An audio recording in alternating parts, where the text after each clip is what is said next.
Meu amigo, acontece no próximo dia 20 de novembro as eleições na OAB, Ordem dos Advogados do Brasil, seccional Mato Grosso do Sul. 6 chapas foram inscritas e essa semana nós vamos bater um papo com os candidatos à presidência da entidade.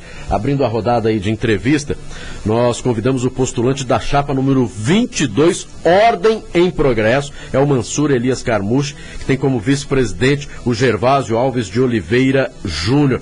Candidato, bom dia, um prazer recebê-lo aqui no programa Tribuna Livre. Qual a sua proposta para a OAB de Mato Grosso do Sul? Bom dia, Marquinho, bom dia, Sérgio Cruz, bom dia a todos os ouvintes da Rádio Capital 95. É um prazer muito grande estar aqui falando com todos vocês. Nós temos a nossa chapa, que é a Ordem em Progresso, e nós fizemos um plano de ação para os próximos 3 anos, com base em ouvir os advogados do estado inteiro. Acabamos saindo pelo estado e conversando com os colegas para saber quais são as reais demandas da advocacia, sentindo as dificuldades, os problemas e inclusive também as coisas boas que nós temos na advocacia. Com isso, elaboramos a nossa agenda política para os próximos 3 anos e lançamos a chapa Ordem em Progresso. Agora, claro, a OAB tem aí o seu presidente. O senhor acredita que ela está bem, tem que melhorar? Qual é a sua visão com relação à ordem? Nós tivemos uma crise política muito drástica de 2013 a 2014. E você bem se recorda, entramos na eleição suplementar para cumprir o mandato tampão, né? E administrar a ordem de forma compartilhada, né? De lá para cá, nós obtivemos realmente várias conquistas. Eu acho que a instituição melhorou, ela não chegou aonde nós queríamos, né, porque é muito difícil quando você não faz uma agenda política e depois você entra numa administração em curso, mas nós acabamos resgatando algumas coisas que eram necessárias para a instituição voltar, pelo menos, a trabalhar de forma equilibrada, normal. Então, a gente agora está programando para os próximos 3 anos um novo projeto totalmente diferente, de forma a trazer uma administração mais unida, mais fortalecida e com muito mais transparência para os advogados. É isso que nós pretendemos. A gente estava conversando agora há pouco aqui sobre essa questão da crise, né, dentro da OAB, com relação a essa questão das subdivisões da vida, sobretudo depois das renúncias, né, da qual o senhor terminou sendo vice-presidente, né? Sim. No meio do mandato. Houve uma pulverização, né, de liderança. A ordem sempre teve duas grandes correntes. A corrente A, a corrente B, nas candidaturas sempre saem 3 candidatos, mas geralmente o predomínio era das 2 correntes. Agora, parece que tem uma confusão dos diabos, né? 6 candidaturas e tal, e as várias correntes dentro da Ordem dos Advogados. A proposta de sua chapa tentar unir essas correntes e reduzir o máximo possível essa pulverização?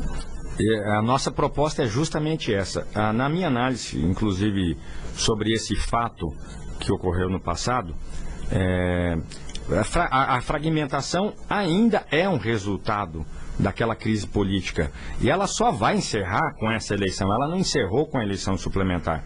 Ela apenas passou uma fase, mas ela não encerrou. Tanto é que as lideranças que nós tínhamos acabaram perdendo-se no tempo e acabaram fazendo com que culminasse com essas 6 candidaturas. O que eu acho lamentável, porque só demonstra uma prova inequívoca que existe uma fragilidade muito grande na instituição ainda. E ainda teriam 7 candidatos. Só que o doutor Gervásio Alves de Oliveira Júnior, que era um pré-candidato, nós conversamos com vários, inclusive, aceitou, né, que nós fizéssemos uma união. Tanto é que ele abriu mão da candidatura dele, veio a ser o nosso vice-presidente, numa demonstração clara de que nós queremos a união. Tanto é que ele abriu mão da candidatura e veio a ser vice, e fizemos a chapa Ordem em Progresso. Então, o nosso objetivo é sentar com todos os adversários, né, que estão agora nessa campanha, para que nós possamos fazer lá na frente, inclusive, uma união muito maior. Eu acho um excesso esse número de candidaturas. Porque em São Paulo nós temos quase 200 mil advogados e você tem hoje 6 candidaturas. Em Mato Grosso do Sul nós temos 12, 13 mil advogados e nós também temos 6 candidaturas. Eu acho que a democracia é válida, lógico, a quantidade de candidatos, mas eu acho que demonstra que a nossa instituição ainda está frágil e precisa ser reconstruída. O doutor Mansur, como é que é o critério de voto de eleição na OAB? Tem segundo turno, é o mais votado? É o mais votado. É o mais votado. É uma eleição, uma só. É um voto só. Não tem segundo turno? Não tem. Quer dizer que o candidato pode ser eleito sem representar a maioria? Sem representar a maioria, como já foi no passado também. Essa não é a primeira vez, nós já tivemos 4 candidaturas também e acaba não representando mais de 50%. Bem, nós estamos conversando com o candidato Mansur Elias Carmucho, da chapa 22, Ordem em Progresso. Doutor Mansur, todos os anos o Brasil ele recebe novos bacharéis em Direito, né? Aí vem um desafio, o exame da ordem. Muitos estão aí tentando pela 5ª, 6ª vez. Qual a sua opinião sobre esse exame e o que dizer aos bacharéis que aí estão, depois de 5 anos de faculdade, lutando quase que o mesmo período aí para conseguir exercer a profissão? Nós somos terminantemente contra a extinção do exame de ordem, porque ele é um critério que pelo menos nivela o profissional que vai se habilitar no mercado de trabalho. Então tem que ter pelo menos um filtro para que a pessoa possa se habilitar ao exercício profissional. O que acontece? A Ordem dos Advogados do Brasil, ela não tem a capacidade de fiscalizar o ensino nas universidades, pela proliferação dos cursos jurídicos no Brasil. Então, o que adotou-se? Adotou-se uma modalidade só para ingresso, que é o exame de ordem, porque anteriormente a nossa legislação 8.906 de 94, existiam outros critérios para ingresso nos nossos quadros, que era o estágio supervisionado. Depois foi extinto por não ter mais condições a ordem de fiscalizar o ensino jurídico diretamente nas universidades. Então estabeleceu-se um critério só. Então hoje eu acho muito difícil. Agora, lógico, precisa ter um estudo, precisa ter um envolvimento, é o mínimo, né, que a pessoa tem que fazer, pelo menos para se habilitar ao exercício profissional. Agora, no Brasil, a faculdade de Direito, ela está deixando muito a desejar, porque a gente percebe aí que muitos, né, quando saem da faculdade, têm a dificuldade com relação ao exame da ordem. É que as universidades atuais, nós sabemos, elas visam única e exclusivamente lucro. Hoje elas estão na mão de grandes companhias, né? Já se perdeu muito daquela visão de ensino como se fosse algo mais relevante. Hoje se leva em consideração mais o lucro dessas empresas. Então, deixam muito a desejar. Isso aqui é uma crítica que a gente faz e com toda tranquilidade é o que acontece. Tanto é que o número de pessoas que passam no exame de ordem é reduzido de 10% a 20% do que saem das universidades. Então, isso é uma realidade.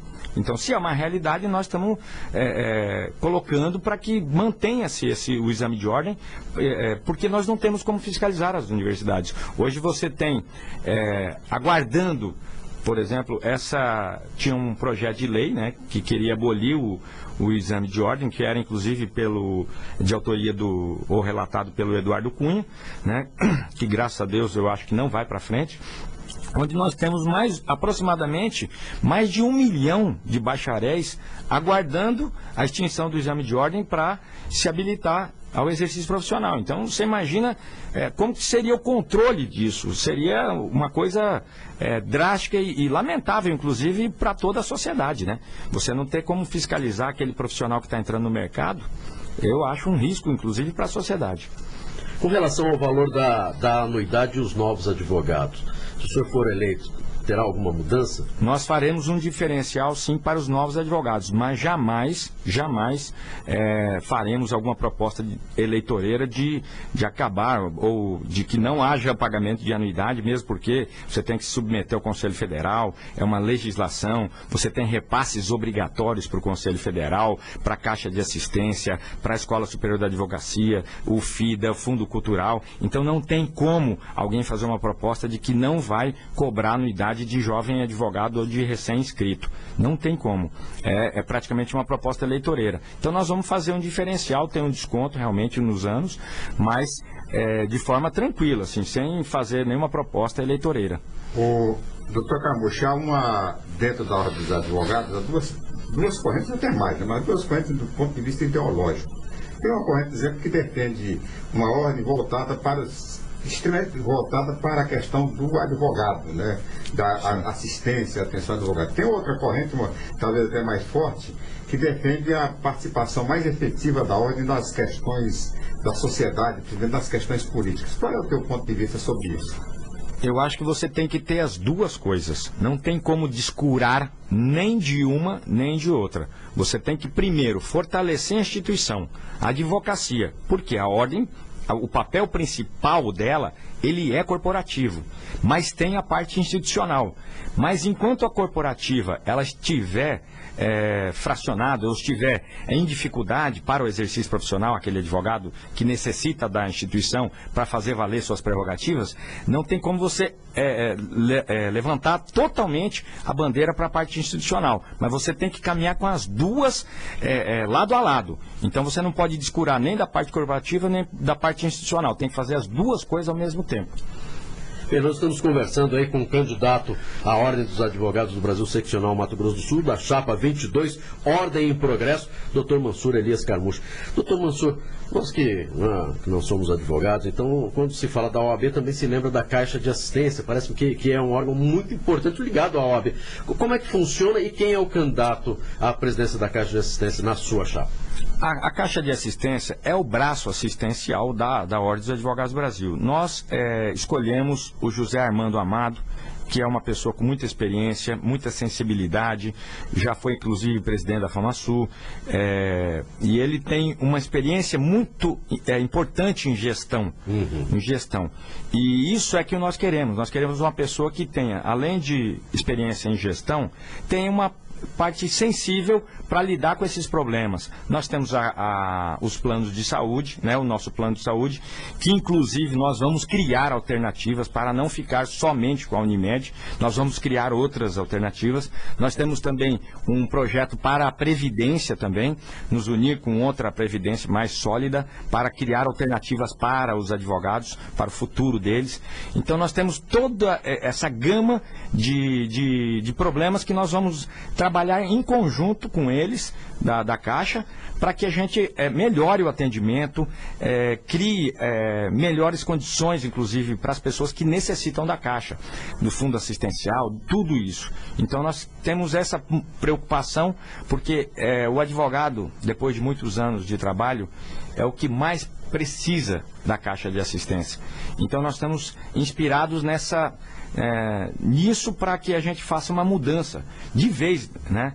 Sem fazer só politicagem, mas fazer algo que realmente traduza em benefício para os advogados. E o que é que precisa ser mudado, né, na Ordem dos Advogados do Brasil? Se for eleito presidente, eu vou deixar aí 2 minutos para que o senhor fale, né, mais a respeito disso e também peça aí, converse com seus colegas advogados para a Chapa 22. Eu acho que a Ordem dos Advogados do Brasil melhorou do último ano para cá, mas ela precisa avançar muito mais. Ela precisa abrir um canal de diálogo mais forte, mais direto com os poderes instituídos, tanto com o Poder Judiciário, o Ministério Público, os poderes executivos, tanto municipal quanto estadual. Por quê? Porque nós precisamos também informar ou dizer, ou que eles reconheçam que nós somos essenciais à atividade como um todo. Então a advocacia ela tem que ter esse papel e tem que ser reconhecida. Nós não podemos ficar afastado da sociedade como um todo. Nós precisamos estar inseridos nela. E esse canal de diálogo aberto é o que traduzirá em melhores condições, tanto para a advocacia quanto para a sociedade. Nós temos hoje esse horário de expediente que com todo respeito, não condiz com a dignidade da advocacia nem da sociedade.